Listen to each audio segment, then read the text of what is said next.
Hello, my name is Joan Reveles, and I'm a BSN student at Florida State College at Jacksonville, and I will be doing my presentation on elements of a healthy work environment. I'll open up with a quote. Don't pick a job with great vacation time. Pick a job that doesn't need escaping. So in this presentation, I'll be going over the elements of a healthy work environment, conflicts and how to manage them, and how to properly delegate. So, what is a healthy work environment? It's a place where you feel supported both emotionally and physically. It's a place that takes into consideration your physical, mental, and social well-being, where you feel safe, respected, and empowered. I know there's some places that you work with where you feel like an hour drags on, where you hesitate walking through those doors and it just feels like you're punching a card, time in and time out. But this is the complete opposite of that. Like, you feel enthusiastic to show up to work every day. You feel supported with your coworkers and your colleagues, getting along with each other, having a cohesive team that works together in order to provide quality patient care. And you take care of one another as well. Like, if you see somebody struggling, then no one hesitates to help that person out. I think that's really important for a healthy work environment. Some of the components of a healthy work environment are the 6 components: skilled communication, true collaboration, effective decision making, appropriate staffing, meaningful recognition, and authentic leadership. Now, from face value, these may seem fairly self-explanatory or straightforward, but the AACN kind of expanded in different ways, so I'm going to mention some specifics for each that kind of stood out for me as far as being applied in that area. So for skilled communication, not only does it involve having the ability to verbally communicate up and down the chain of command, not only your peers, but for your management, but for patients as well. Being able to pinpoint what type of communication levels work well for others and what doesn't work well for others. You seek input as far as what communication skills are effective and what needs improving. And this is one that stood out to me, is that you have to be able to enforce policies that are zero tolerance and to be able to eliminate disrespectful behavior in the workplace. I think that's very, very important in this arena. As far as true collaboration, you kind of have to be able to hold members accountable for collaborating with each other, that everyone contributes evenly. You make sure that you have very good communication. It kind of goes hand in hand with skilled communication, because as long as you're able to effectively communicate, that's when you can truly collaborate and get those outcomes that you'd like. As far as collaborating, nurses and management and physicians, it's all the same playing field. There's really no rank as far as collaborating. Everyone is treated equally and their ideas are being welcomed equally as well. For effective decision making, fair and effective processes are in place for all levels. You have to organize or incorporate organizational values when making decisions. This is very important because when you work for a certain organization, you have to be able to speak on and stand by what their ethos is or their values are.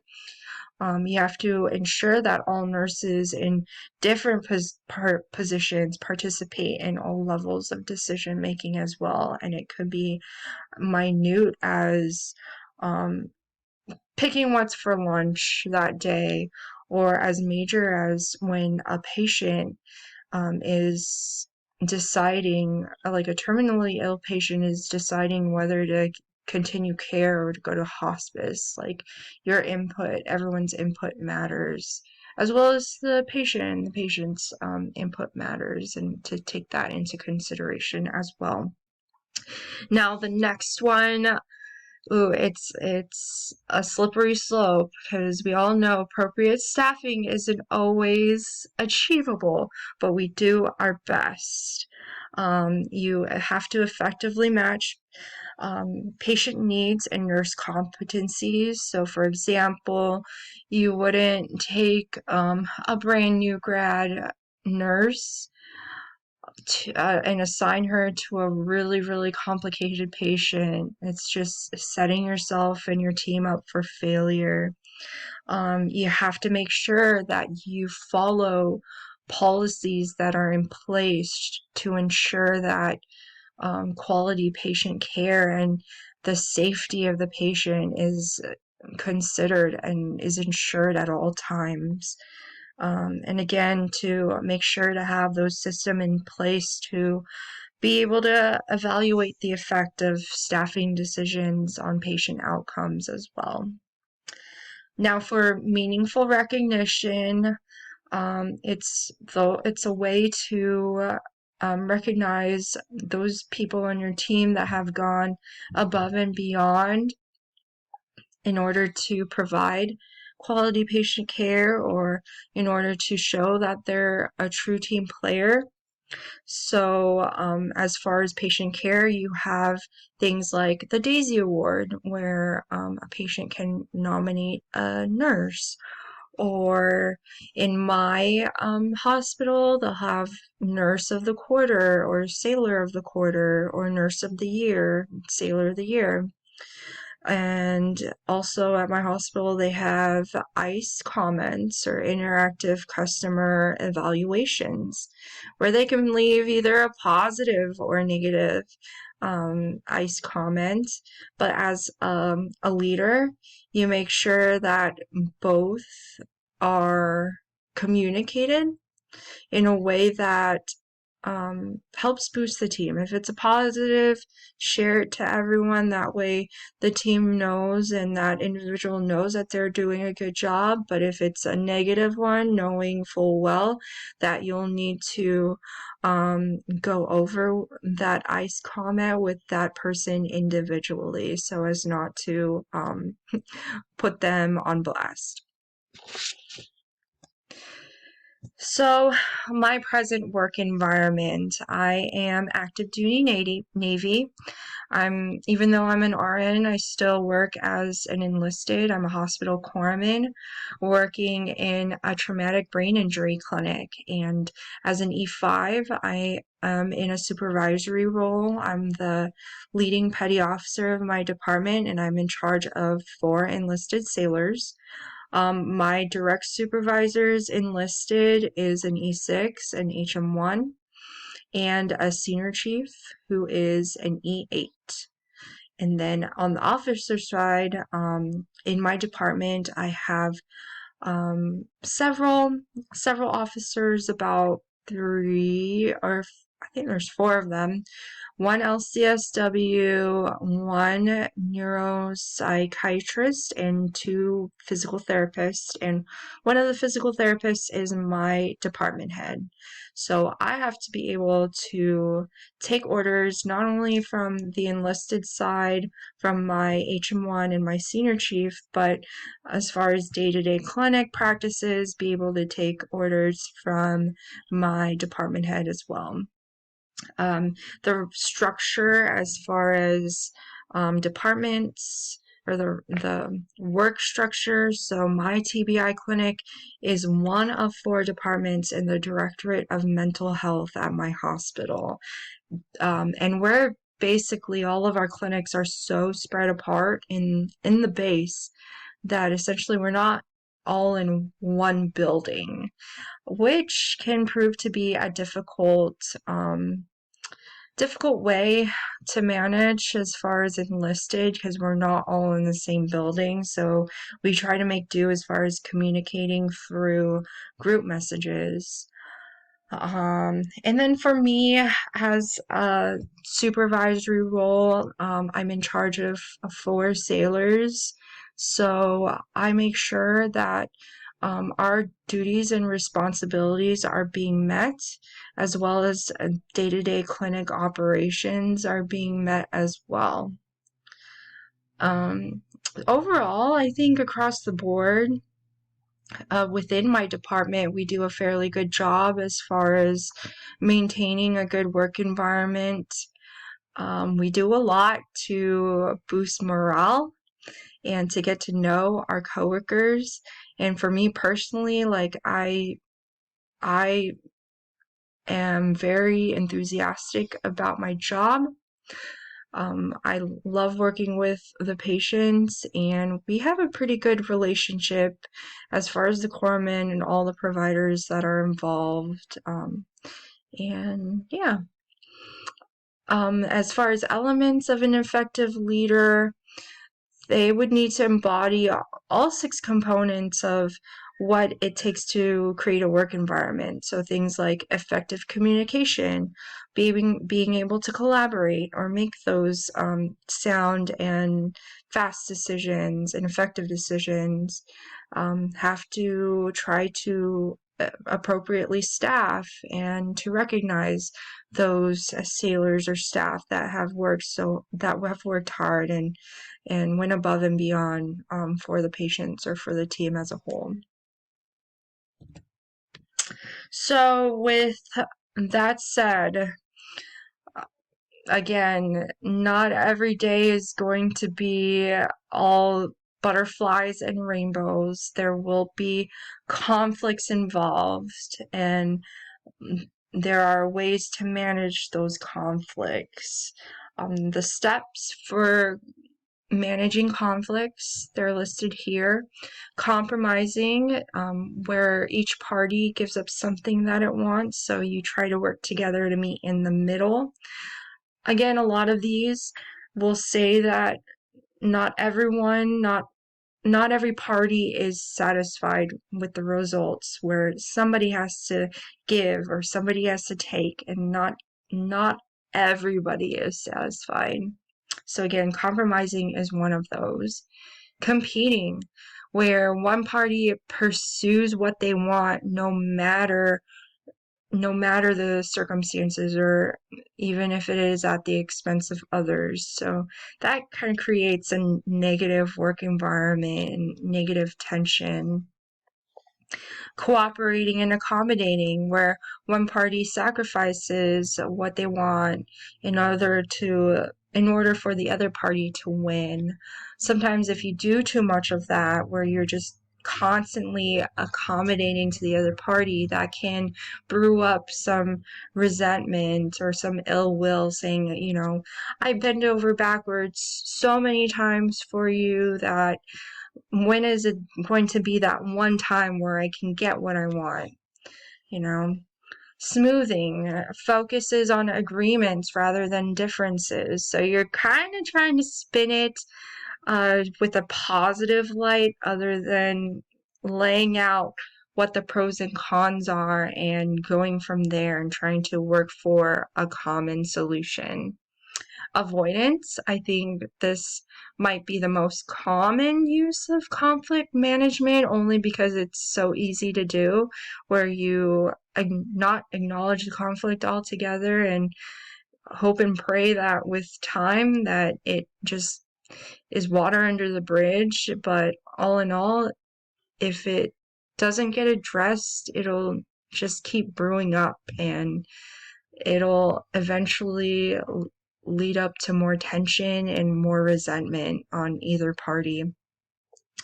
Ultimately, the last one is collaborating, is where you work together to establish a common goal, and it's a win-win situation where everyone walks away with a a satisfaction and walks away with their voices heard and knowing that they get what they want.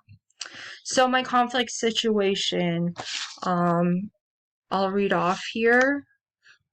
So I couldn't find one as far as clinically related, but this one was a personal experience just from an observational point of view. Like, it didn't happen to me personally. But a senior enlisted leader, SCL, notices our Directorate Petty LPO has not been turning in important correspondences. These documents are time sensitive and the deadlines have lapsed. When the SCL confronts the LPO about the documents, the LPO gets defensive and walks away. She's given an order to come back into the office, but the LPO shouts, "I don't need to do anything. You can't make me." The SCL responds, "I'm going to write you up for disobeying orders."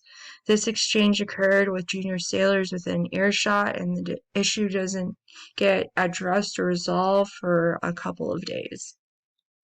So as you can see off the bat, avoidance is being practiced, not acknowledging the conflict,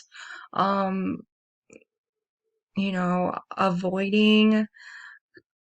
It's just a really tough situation. I remember it happening, and it caused a lot of tension just within the team as a whole, and it just became like the talk of the team, and it almost to a point where I could start to see juniors were starting to lose confidence with the enlisted leadership, and it was just not a good look, and all in all, eventually they had to get together and practice some of these things as far as being able to address the conflict. I know for each party, before they got together, they had to make sure they're prepared mentally. They try to see the situation from the other's point of view, try to figure out, like, what are the whys, why, these documents weren't done ahead of time. Why did my SEL react the way that she did? Like, why did, the blow up happen to begin with? And during their talk, like, they had to make sure that you have to maintain composure. Don't go down that slippery slope and having a shouting match, because nothing can get accomplished. You have to ask for what you want, or you have to be very assertive. You have to make sure you practice good communication skills, and you're assertive and you're flexible. You have to be patient. And again, not to go down that slippery slope of destructive negotiation techniques, and just to be prepared to acknowledge what the person said, but to counter. And then afterwards, you would restate the agreement, verbal and written, and you recognize that person. These are the 3 destructive behaviors for resolving conflicts. Ridicule, again, when you're just putting that person down as far as what they did, what their actions are. It's a form of intimidation. Ambiguous or inappropriate questioning, just asking questions that don't pertain to the actual conflict, and it's a way to distract from the actual conflict or issue at hand. And flattery, another form of distraction, and an example is asking for advice when it has no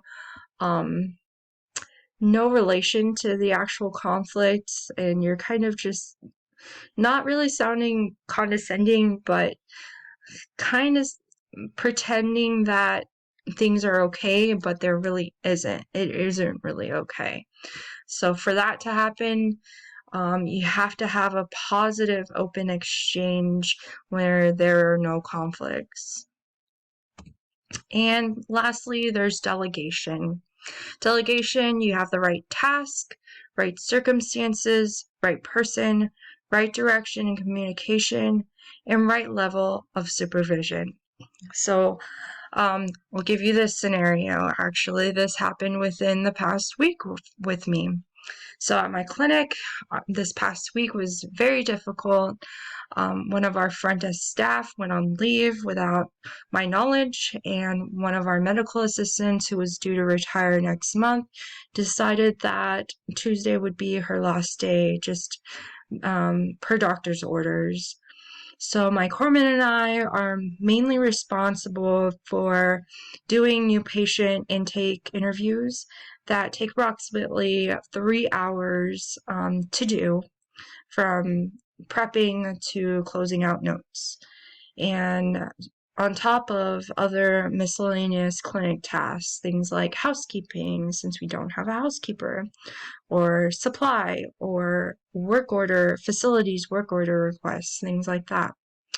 And so now we find ourselves having to cover 2 areas outside of our main duties. Now, are we qualified to cover these areas? Yes, we are. Given the circumstances, am I willing to delegate to two of my corpsmen in these areas? Yes. Now, as far as the right task, there was one corpsman who expressed to me that she didn't feel comfortable being at the front desk and having to cover, because she just didn't have that much experience. I said, okay, that's fine. You know what? I still want you to get experience because this is something important that you'll need to know.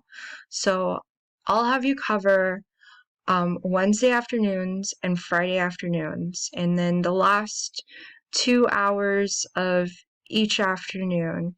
That way, our other front desk person can train you on the job when it's less busy, instead of having to throw her, to the wolves, so to speak, and just trying to hold her own. Again, listed here are the strategies for successful delegation. You have to plan or identify necessary skill levels to complete the task. You try to plan ahead as much as possible. Sometimes, like in that scenario, you really can't, and you just have to roll with the punches and make do. You select capable personnel. You have to, again, be an effective leader and communicate goals very clearly to avoid any kind of miscommunication. Empower your team. Set deadlines, monitor progress. I always stepped in, and when I had free time, I would walk around and check on my corpsmen, make sure everyone's okay.